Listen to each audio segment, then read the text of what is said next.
Hello साथियों, नमस्कार। आज की इस महत्वपूर्ण वीडियो में हम छत्तीसगढ़ की जो प्रमुख मिट्टियां हैं, मिट्टियों के प्रकार हैं, उसका विस्तृत अध्ययन करने वाले हैं, जो कि आपके लिए हर आगामी एग्जाम के लिए हेल्प होने वाली है। क्योंकि छत्तीसगढ़ की जो मिट्टियां हैं उसको 5 भागों में बांटा गया है, जिसमें प्रमुख रूप से पहला जो मिट्टी है लाल पीली मिट्टी है, दूसरा है लाल रेतीली मिट्टी, तीसरा लाल दोमट मिट्टी, चौथा लेटराइट मिट्टी और पाँचवा काली मिट्टी। तो इन मिट्टियों का निर्माण किस प्रकार से हुआ है, इसका विस्तार कहाँ कहाँ है और कौन कौन सी फसलें प्रमुख रूप से यहाँ पर होती हैं और कौन कौन से खनिज पाया जाता है और इन मिट्टियों को स्थानीय क्षेत्रों में किन किन नामों से जाना जाता है, इसका हम विस्तृत अध्ययन करने वाले हैं, जो कि हर आगामी एग्जाम के लिए आपके लिए बहुत ही हेल्पफुल होने वाला है। तो आइए बिना देर किए शुरू करते हैं। सबसे पहले देखते हैं लाल पीली मिट्टी। साथियों, लाल पीली मिट्टी का जो स्थानीय नाम है मटासी मिट्टी, इसको मटासी मिट्टी के नाम से जाना जाता है। लाल पीली मिट्टी इसका नाम जो है मटासी मिट्टी है, इसको मटासी मिट्टी के नाम से जाना जाता है। इसका जो निर्माण हुआ है ग्रेनाइट सिस्ट एवं आर्कियन चट्टानों के अपरदन से हुआ है। इसका जो पीएच मान है लाल पीली मिट्टी का 6.8 पॉइंट है। इस प्रकार से बहुत ही उपजाऊ मिट्टी है।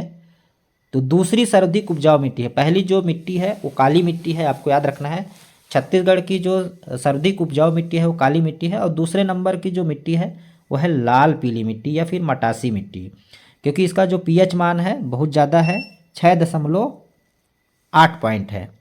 इसका जो रंग है लाल पीली मिट्टी, लाल रंग लोहे अर्थात फेरस ऑक्साइड के कारण है और पीला रंग फेरिस ऑक्साइड, फेरिक ऑक्साइड या फिर जल योजन के कारण है। इसमें रेत की मात्रा अधिक होने के अपवाह अच्छा होता है, किंतु जल धारण करने की क्षमता सीमित होती है। मटासी मिट्टी में चीका या क्ले की मात्रा 35 से 45 तक होती है और प्रदेश की दूसरी सर्वाधिक उपजाऊ मिट्टी है।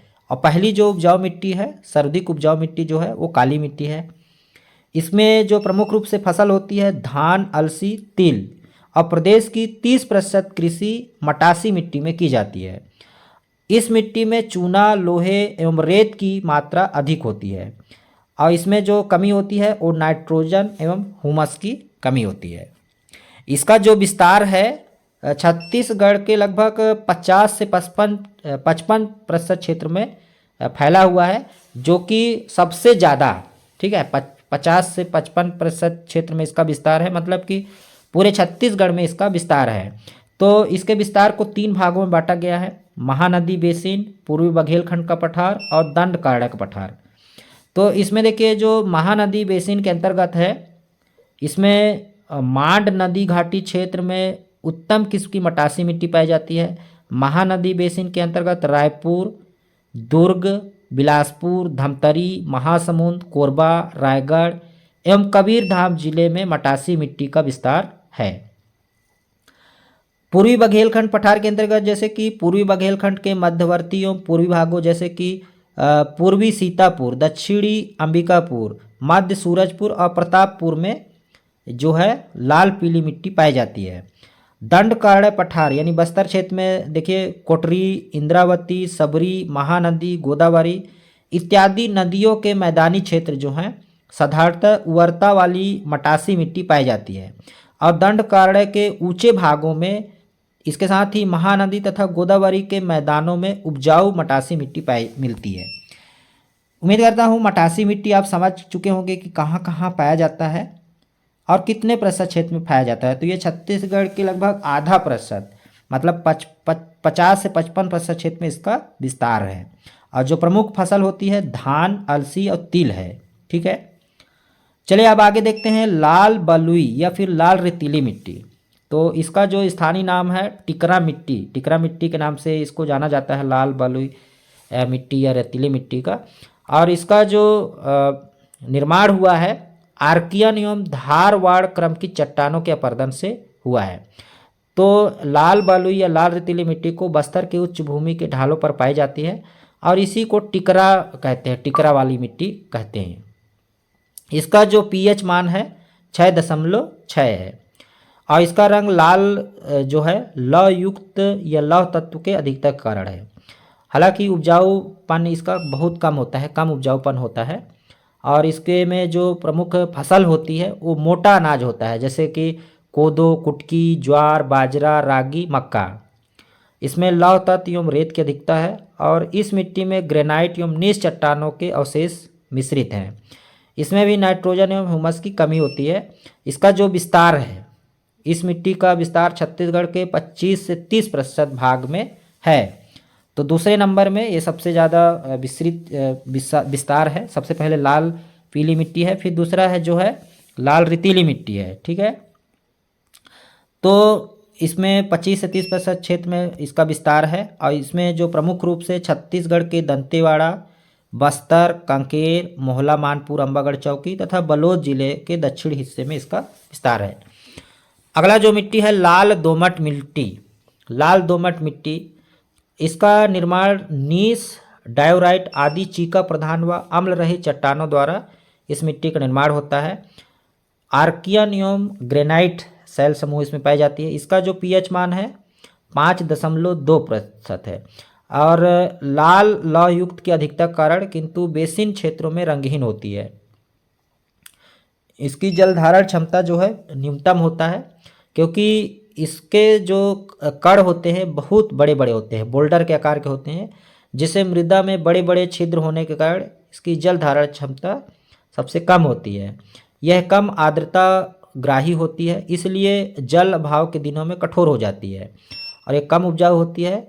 लोहा एवं दोमट क्ले होता है। इसका विस्तार जो है छत्तीसगढ़ के लगभग 10 से 15% क्षेत्र में पाया जाता है और इस मिट्टी का विस्तार जो है छत्तीसगढ़ के दंतेवाड़ा एवं सुकमा जिला तथा हसदेव रामपुर बेसिन के कुछ भागों में है। अगला जो मिट्टी है लेटराइट मिट्टी। लेटराइट मिट्टी को देखिए कई नामों से जाना जाता है, जिसमें मुर्मी मिट्टी के नाम से भी जाना जाता है, भाटा मिट्टी के नाम से, और बंजर भूमि या अनुपजाऊ लेटराइट मिट्टी के नाम से जाना जाता है। इसका जो प्रमुख रूप से जो इसमें उपयोग होता है, इसका जो है भवन एवं ईंट निर्माण में किया जाता है, तो इसको मुरुम मिट्टी भी कहा जाता है। ठीक है, लेटराइट मिट्टी को। तो लेटराइट मिट्टी जो है इसमें उच्च अम्लता कारण कृषि कार्य हेतु अनुपयुक्त है। इसका जो पीएच मान है 5.2 है। तो भाटा मिट्टी का पीएच मान सबसे कम होता है 5.2 और इसका जो रंग है लाल भूरी या कत्था रंग का होता है। मुरुम आपने देखा होगा भवन निर्माण में उपयोग किया जाता है। और यहाँ पे जो फसलें होती है प्रमुख रूप से चाय, लीची या आलू टमाटर होती है। और कंकड़ पत्थर या आयरन एल्युमिनियम की इसमें बहुत अधिक होती है। इसमें कंकड़ पत्थर बहुत ज़्यादा होता है। इसका उपयोग जो है अधिकतम भवन निर्माण में किया जाता है। ठीक है, और यह मिट्टी एल्युमिनियम और लौह अयस्क की अधिकता कारण कठोर होती है और इसी कठोरतापन के कारण इसका जो उपयोग है भवन या ईंट निर्माण में किया जाता है। यह कठोर एवं उथली होती है, जिससे असंख्य छोटे छोटे कंकड़ पाए जाते हैं। इसका विस्तार जो है, इस मिट्टी का विस्तार धमतरी, प्रमुख रूप से धमतरी, जांजगीर चांपा, शक्ति, महासमुंद, कोरबा, अंबिकापुर, कोरिया, जसपुर नगर एवं रायगढ़ जिलों में है। कूटकों के शिखरों जैसे उच्च भूमि पर यह मिट्टी पाई जाती है, जिसका रंग लाल भूरी होती है।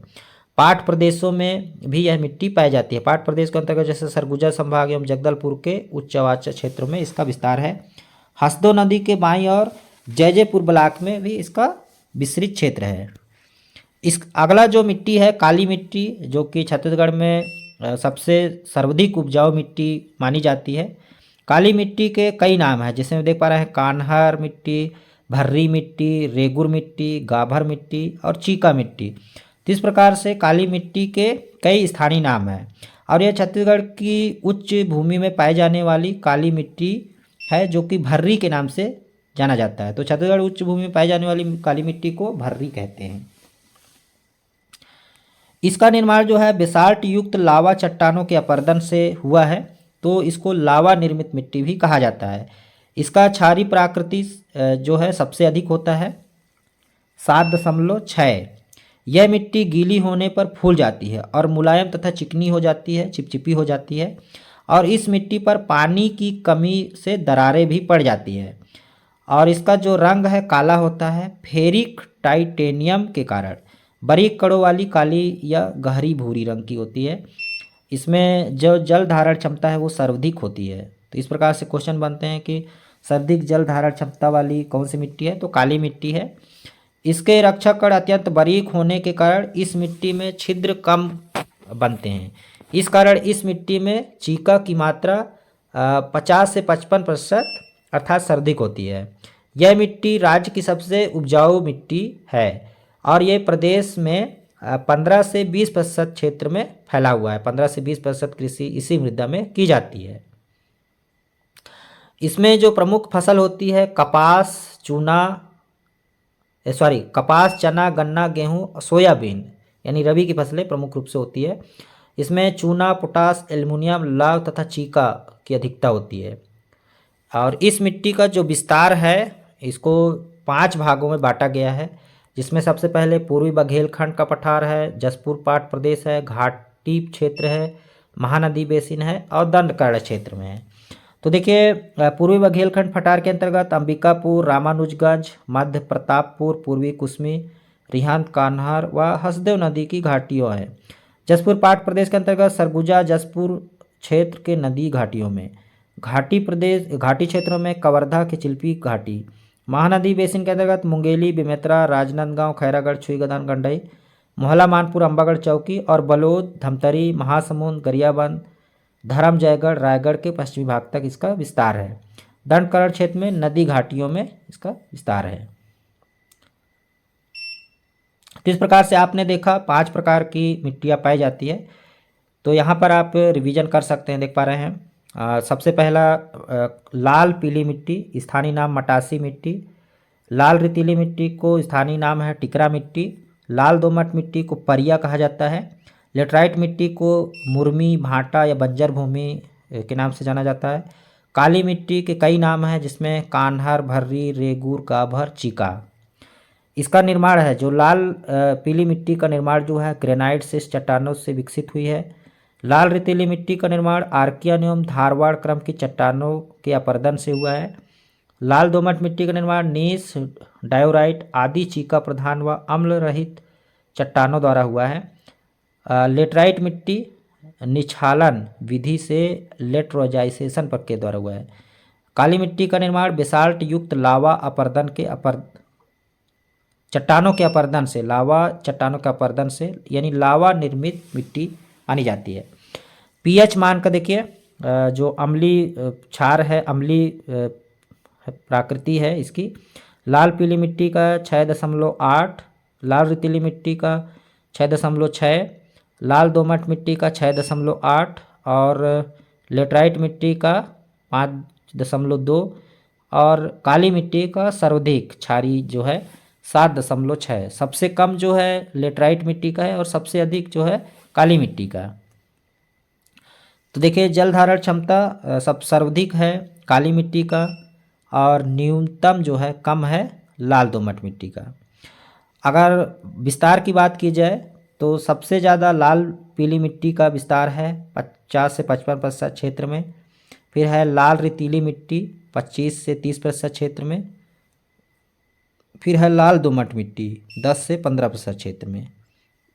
कहाँ कहाँ विस्तार है देख सकते हैं। लाल पीली मिट्टी का विस्तार जो है महानदी बेसिन, पूर्वी बघेलखंड और दंडकारण्य क्षेत्र में इसका विस्तार है। लाल रेतीली मिट्टी का दंतेवाड़ा, बस्तर, कांकेर, बलोद, मोहला, मानपुर, अंबागढ़ चौकी। और लाल दोमट मिट्टी का जो विस्तार है दंतेवाड़ा, सुकमा। लेटराइट मिट्टी का जो विस्तार है जसपुर, समारी पाठ, सीमांत उच्च भूमि। काली मिट्टी का विस्तार है महाकाल श्रेणी के पूर्व में सरगुजा एवं जसपुर। जो प्रमुख फसल है लाल पीली मिट्टी की जो प्रमुख फसल है धान। लाल रेतीली मिट्टी में जो है मोटे अनाज आते हैं, जिसमें ज्वार, बाजरा, रागी, कोदो, कुटकी, मक्का है। और लाल दोमट मिट्टी में भी मोटे अनाज आते हैं। लेटराइट मिट्टी जो कि मुरुम मिट्टी है, इसमें चाय व बागवानी की फसलें उगाई जाती है। काली मिट्टी की जो प्रमुख फसल है कपास, गेहूं, गन्ना, चना, सोयाबीन है।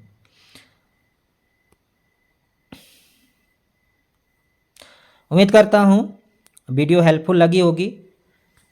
चैनल पर नए होंगे चैनल से जुड़ेंगे। मिलते हैं अगली वीडियो के साथ। फिलहाल इस वीडियो में इतना ही।